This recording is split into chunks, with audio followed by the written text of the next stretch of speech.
지난 주간 또 금요일 또 순환의 그러한 날이라고도 합니다. 금요 기도에 나오신 모든 분들을 주님의 이름으로 사랑하고 축복합니다. 비아 돌로로사라고 있습니다. 비아 돌로로사 라틴어인데요. 십자가의 길 또한 슬픔의 길이라고도 합니다. 이 십자가의 길은 빌라도 법정에서 골고다 언덕에 이르는 예수님의 십자가 순환의 그러한 길을 말합니다. 이 길에는 14개의 지점이 있는데 화면을 통하여 예수님의 고난의 길을 잠시 한번 따라가 보도록 하겠습니다. 제1지점은 빌라도의 법정입니다. 이곳에서 예수님이 신문을 받으셨고 십자가의 그러한 형이 확정이 되었습니다. 빌라도 법정을 지나면은 제2지점인 채찍교회와 또 이제 선교 그러한 교회가 있고 또 로마 군인들이 예수님에게 가시관을 씌우고 또 홍포를 입혀 또 희롱한 그러한 곳이기도 합니다. 이곳을 떠나 제3지점은 예수님이 십자가를 지고 가시다가 첫 번째 쓰러지신 그러한 곳입니다. 제4지점은 예수님께서 어머니인 마리아를 만나신 그러한 장소이고요. 제5지점은 구레네 시몬이 예수님 대신 십자가를 대신 진 곳입니다. 구레네 시몬은 이제 알렉산더와 루포의 아버지로서 시골에서 올라오는 중에 이렇게 예수님을 만나서 억지로 또 십자가를 또 지게 되었습니다. 제6지점은 베로니카 여인이 예수님의 얼굴 땀을 닦아준 그러한 곳입니다. 그녀가 예수님의 땀을 손수건으로 닦아주었는데 돌려받은 이 손수건에 예수님의 초상이 새겨졌다는 그러한 전승에 따라 그리스 정교회가 이곳에 기념교회를 세웠습니다. 제7지점은 예수님이 십자가를 지고 걸어가시다가 두 번째 넘어지신 곳이 바로 이 제7지점입니다. 그래서 5지점부터 7지점까지는 이 언덕길이 되어서 무거운 십자가를 메고 올라가시기가 너무도 힘들었다는 거죠. 제8지점은 예수님께서 여인들에게 말씀하신 그러한 장소인데요. 예수님이 뭐라고 그랬냐면은 예루살렘의 딸들아 나를 위하여 울지 말고 너희가 너희 자녀를 울라 이렇게 말씀하신 곳이 바로 이 제8지점입니다. 8지점을 지나서 제9지점에 와서 예수님이 세 번째로 넘어지신 곳, 그 밑에 십자가가 있지 않습니까? 성지순례 가면은 이 제9지점에서 이제 성도님들이 십자가를 메고 걸어가요. 그래서 얼마나 우는지 이게 요것이 제9지점입니다. 10지점부터 14지점까지는 성묘교회라고 있어요. 그곳에서 이제 이루어진 일인데 제10지점에서 예수님의 이러한 옷을 벗긴 곳이 바로 이 제10지점이고요. 제11지점에서는 예수님이 십자가에 못 박히신 곳이 제11지점이 됩니다. 이어서 제12점은 예수님께서 이제 십자가에 달리신 곳이 바로 제12지점이고요. 제13지점은 이제 예수님께서 이제 운명하시고 아리마대 요셉이 예수님의 이 시신을 이제 내려놓는 곳. 예수님의 시신을 내려놨죠. 이곳이 제13지점이고요. 다음에 제14지점은 요건 이제 예수님의 그러한 무덤입니다. 그래서 아리마대 요셉이 자기의 무덤에 예수님을 장사 지낸 곳이 바로 제14지점입니다. 성지 순례를 가면은 마지막 날이나 아니면 그 전날에 이렇게 빌라도 법정부터 예수님의 무덤까지, 빈무덤이죠. 빈무덤까지 이렇게 순례를 합니다. 바라기는 우리 권사님 집사님들이 하나님 나라 가기 전에 한번 성지순례를 다녀오셨어요? 꼭 가셨으면 좋겠다. 그래서 기도하고 있습니다. 그래서 우리 권사님 집사님들도 기도하셔요. 그래서 한 300만 원 정도면은 성지순례 갔다 올 수 있어요. 그래서 꼭 기도하시면서, 지금은 이제 코로나 때문에 좀 이렇게 잠잠하지만 좀 지나면은 우리가 또 다녀올 수 있으니까 꼭 기도하시면서, 지금부터라도 어려워도 이렇게 또 적금 들고 하다 보면은 우리가 반드시 성지순례를 한번 같이 다녀올 수 있는 그러한 날을 또 기대하고 또 준비하고 또 사모하시기를 주의 이름으로 축복합니다. 네, 그래요. 예수님은 3년의 이러한 공생애 동안 대제사장, 바리새인, 유대의 지도자들로부터 인하여 심한 고통을 받으셨습니다. 저들은 예수님께서 말씀하시고 또 행동하시는 것 중에서 정말 작은 잘못이라도 있는지 트집을 잡고 또 찾아내려고 혈안이 되어 있었습니다. 예수님은 그러한 자들을 상대하면서 복음 전파 사역을 계속 하셔야 했기 때문에 결코 편한 날이 없었습니다. 그러한 예수님의 고난은 이 십자가를 지시는 시점에 이르러 절정에 달하게 되었습니다. 우리는 예수님이 당하신 이 고난을 통하여 죄악의 심각성을 깨닫고 동시에 나를 향한 하나님의 놀라운 사랑을 발견할 수가 있는 것입니다. 오늘 예수님의 고난이 있었기 때문에 힘든 세상 속에서도 우리를 향하신 하나님의 사랑에 감격하며 살 수 있는 것입니다. 자, 그럼 먼저 예수님이 나를 위하여 어떠한 고난을 당하셨을까요? 우리 26절과 28절을 한번 읽어보겠습니다. 자, 시작. 이에 바라바는 그들에게 놓아주고 예수는 채찍질하고 십자가에 못 박히게 넘겨주니라. 이에 총독이 군병들이 예수를 데리고 관정 안으로 들어가서 온 군대를 그에게로 모으고 그의 옷을 벗기고 홍포를 입히며. 예수님이 당하신 첫 번째 고난은 무엇이었냐? 채찍질을 당하셨다라고 성경은 말씀하고 있습니다. 일반적으로 당시 로마인들은 살인자들이나 또 반역자들에게만 채찍질을 가했습니다. 오늘 새벽에도 말씀드렸지만 채찍은 가죽끈으로 된 것으로 채찍 끝에는 동물의 뼈나 쇠 조각이 달려 있습니다. 그래서 죄인이 이 채찍에 맞으면 살점이 찢어지는 또 벗겨지는 그러한 고통을 당하게 됩니다. 예수님은 유대인의 왕이라는 제목으로 십자가 처형을 당하셨습니다. 이 말은 무슨 뜻이냐? 로마에 대하여 반역을 시도한 제목으로 처형을 당하셨다는 것을 의미합니다. 그런데 예수님은 공생의 기간 동안 로마에 대한 반역을 도모한 적이 없었을 뿐만 아니라 그 반역을 부추기는 행동이나 말도 한 적이 없었습니다. 예수님을 직접 신문한 빌라도도 역시 예수님에게 죄 없음을 알고 있었고, 또한 예수님을 고소한 대제사장, 바리새인, 유대 지도자들에게도 그 사실을 분명하게 말했습니다. 이사야는 고백하기를 그가 채찍에 맞음으로 우리가 나음을 입었도다 라고 하였습니다.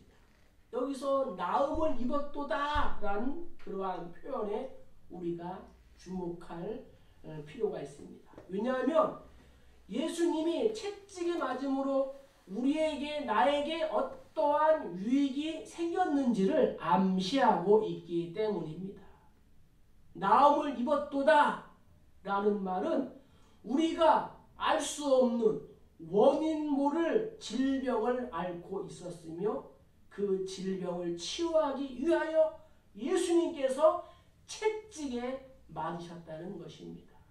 그렇다면 이 질병은 무엇일까요? 육신의 질병일 수도 있고 영혼의 질병일 수도 있습니다.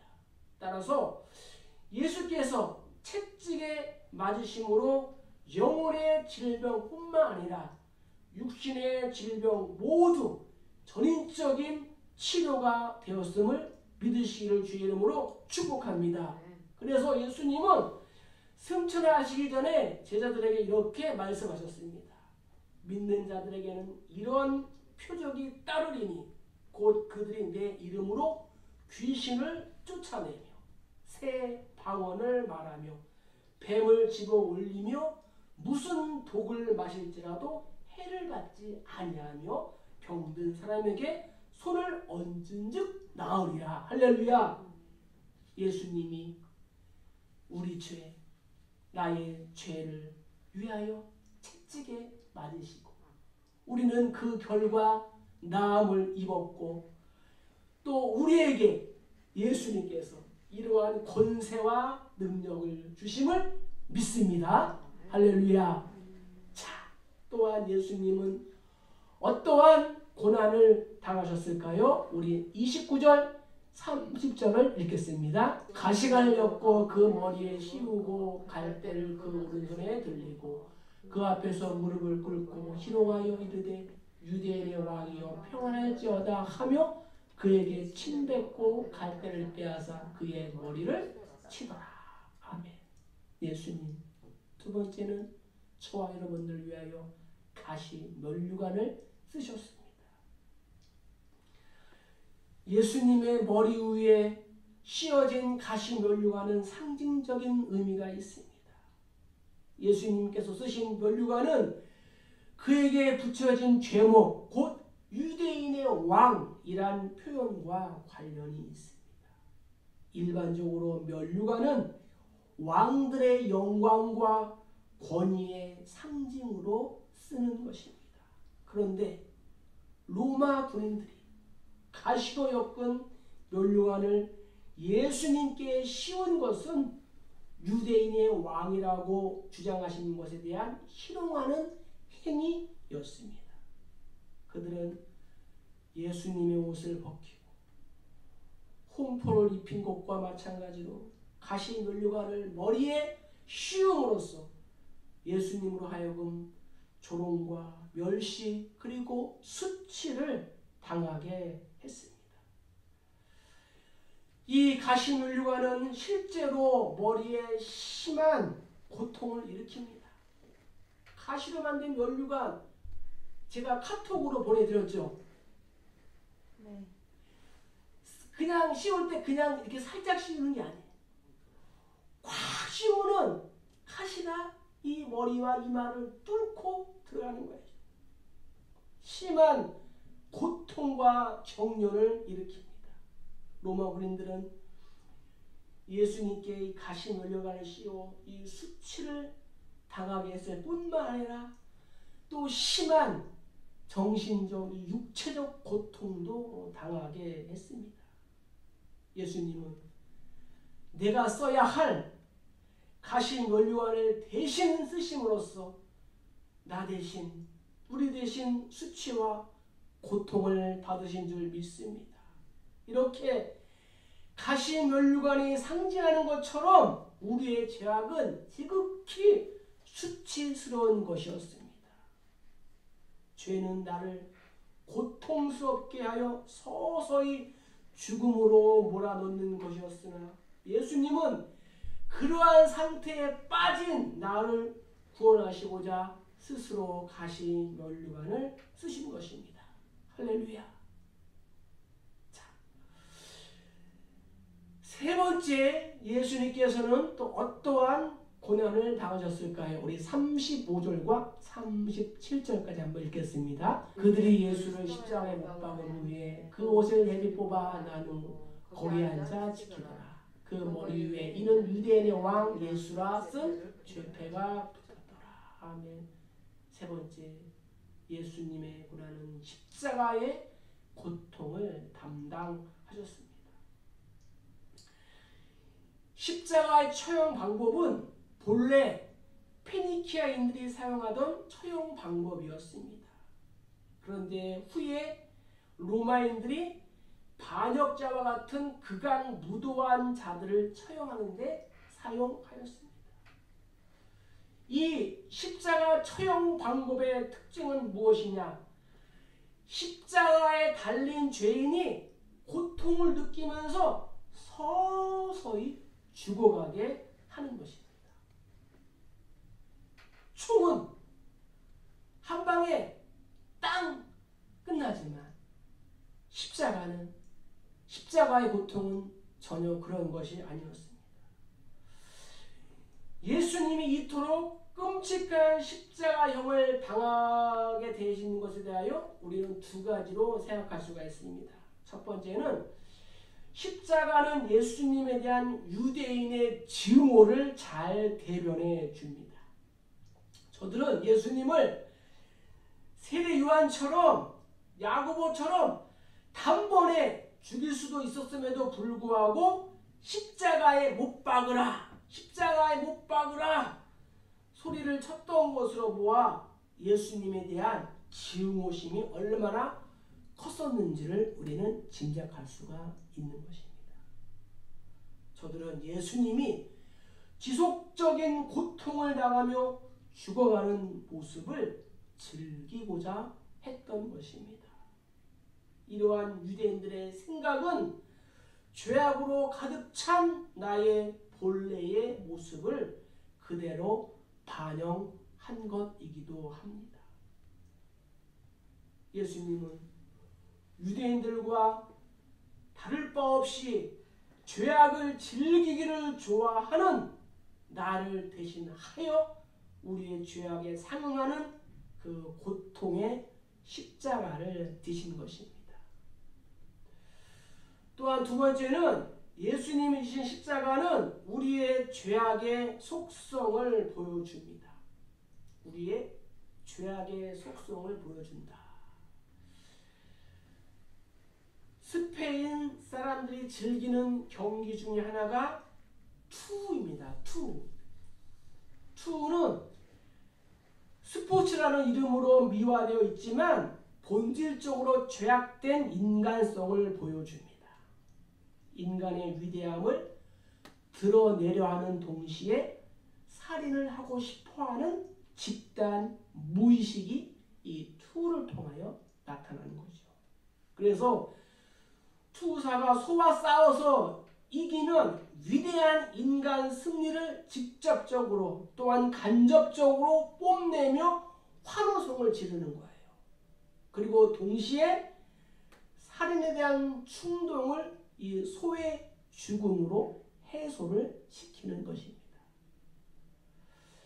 이와 유사하게 모든 백성들에게 존경을 받던 예수님을 십자가에 못 박음으로써 유대 지도자들은 자신들의 위대함을 드러냄과 동시에 살인을 하고자 하는 자신들의 욕망을 해소시키는 것입니다. 이처럼 인간은 아무리 고상한 도덕으로 자신의 외모를 감춘다 해도 그 중심이 마음이 변화되지 않는 이상 죄의 노예 상태에서 벗어날 수가 없게 되는 것입니다. 예수님께서 골고다 언덕 갈보리의 사형장에서 십자가에 못 박혀 아침 9시부터 오후 3시까지 6시간 동안 십자가 위에서 고통을 당하시고 운명하셨습니다. 인류의 죄를 대속하시고 사망과 죽음에서 인류를 구원하시기 위하여 전능자 하나님의 아들 예수님께서 십자가에 달려 고통을 당하시고 내 대신 내가 달려 죽어야 할 십자가 위에서 대신 죽으신 것을 기억하시길 주의 이름으로 축복합니다. 그 다음에는 우리가 50절 한번 읽겠습니다. 예수께서 다시 크게 소리 지르시고 영원히 떠나시니라. 아멘. 드디어 나 인류의 구원을 위하여 예수님께서 죽으셨습니다. 예수님께서 십자가에서 하신 7마디를 우리는 가상칠언이다 이렇게 말합니다. 가상칠언. 십자가 위에서 예수님께서 하신 7마디 말씀. 첫 번째 읽겠습니다. 아버지여 저희를 사하여 주옵소서. 십자가에 달려 살이 찢어지는 고통 중에서도 자신을 못 박은 로마 군인, 배신한 가룟 유다, 부인한 베드로, 예수님을 비방한 모든 사람들까지 하나님의 사랑으로 용서하셨습니다. 용서는 사랑의 극치이며 사람을 살리는 힘이 있는 것입니다. 자, 두 번째 읽을까요? 내가 오늘 나와 함께 낙원에 있으리라. 예수님 자신도 심히 고통 중에서도 회개하고 예수님을 영접하는 한편 강도에게 구원을 선포하셨습니다. 내가 오늘 나와 함께 낙원에 있으리라. 그래서 이 구원은 예수님을 믿는 순간에 이루어지고 또 하나님의 나라에 들어감으로 완성이 되는 것입니다. 세 번째 말씀 읽을까요? 여자요 보소서 아들이니이다. 십자가에 달렸어도 어머니를 바라보시며 효성을 보여주신 예수님의 그 효성을 우리가 본받아야 합니다. 그래서 기독교는 효도의 종교인 거예요. 부모님이 살아계셨을 때에 효도하라는 거죠. 돌아가시면은 효도하고 싶어도 못하는 거 아닙니까? 그거 예수님께서 기독교는 효도의 종교다라는 것을 직접 보여주셨습니다. 자, 네 번째 마디 읽을까요? 엘리 엘리 라마 사박다니. 이 뜻은 나의 하나님 어찌하여 나를 버리시나이까. 예수님은 갈릴리 나사렛 출신으로 어려서부터 배운 이 아람어로 참을 수 없는 그러한 고통을 이렇게 표현하셨습니다. 그러나 하나님께서는 나를 우리 모두를 살리시기 위하여 절규하시는 이 예수님의 죽음과 고통을 하나님은 외면하셨습니다. 왜냐? 저와 여러분을 살리시기 위하여. 다섯 번째 마디 읽을까요? 내가 목마르다. 가시면류관에 의하여 찢기고 쪼인 머리, 손과 발, 옆구리에서 물과 피를 다 흘리신 예수님은 목이 타서 물을 타셨습니다. 목이 마르고 타는 듯한 고통을 당하셨기에 나는 영원히 목마르지 않는 생수, 하나님 보좌에서 흐르는 생명수를 마시게 된 줄로 믿습니다. 여섯 번째 마디는 무엇일까요? 내가 다 이루었다. 예수님 모든 율법을 십자가의 사랑으로 다 완성하시고 하나님의 구원의 계획을 다 이루시고 성령 말씀의 약속을 다 이루셨다는 뜻입니다. 하나님의 뜻이 하늘에서 이루어진 것 같이 땅에서도 이루어졌다는 뜻입니다. 십자가로 하나님과 인류 사이에 단절을 이어가는 하늘길이 열렸음을 믿습니다. 그리고 마지막 아버지여 내 영혼을 아버지 손에 부탁하나이다. 이 말씀을 끝으로 운명하셨습니다. 예수님이 십자가에 죽으신 날이 바로 출애굽 전 양을 잡아 그 피를 좌우 임망과 문설주에 발라 이스라엘 백성들의 목숨을 구한 날입니다. 유월절 패스오버 죽음의 권세가 넘어갔다. 하나님의 어린 양 예수의 보혈의 피는 인류를 구한 것입니다. 저와 여러분을 구한 줄 믿습니다. 그래서 십자가에 달려 돌아가신 날이 인류 구원의 길이 열린 영적인 유월절입니다. 그리고 예수님은 토요일에는 장사 후에 무덤 속으로 들어가셨습니다. 이제 아리마대 사람 요셉이 빌라도를 찾아와서 예수님의 시신을 달라고 요청했습니다. 그리고 예수님의 시신을 십자가에서 내려서 수습을 하고 니고데모가 가져온 향유를 바르고 세마포로 싸서 자기의 무덤에 장사 지냈습니다. 그는 예수님을 위해서 자신의 새 무덤을 제공하였고 마지막까지 충성을 다했습니다. 자 보세요. 예수님은 처녀 동정녀인 마리아의 배를 빌리시고 마구간을 빌려서 탄생하시고 나귀를 빌려 타고 예루살렘 성에 입성하시고 마지막 성만찬 장소도 빌리시고 무덤도 빌리셨어요. 높고 높은 하늘 보좌를 버리시고 낮고 천한 이 땅에 인간의 모습으로 오셔서 가진 멸시천대를 다 받으시고 십자가에 못 박혀 죽으시고 장사 안에 사흘 만에 부활하신 예수님의 희생과 은혜에 우리가 감사해야 될 줄로 믿습니다. 예수님은 마지막 피 한 방울과 물 한 방울까지 흘리심으로 우리의 죄악을 대신 지고 속죄의 구원의 사역을 완성하신 줄로 믿습니다. 우리는 이토록 하나님의 큰 은혜와 사랑을 받은 자들입니다. 예수님이 흘리신 피와 물은 속죄와 생명을 상징합니다. 그래서 예수님의 십자가의 보혈이 나를 살리는 것입니다.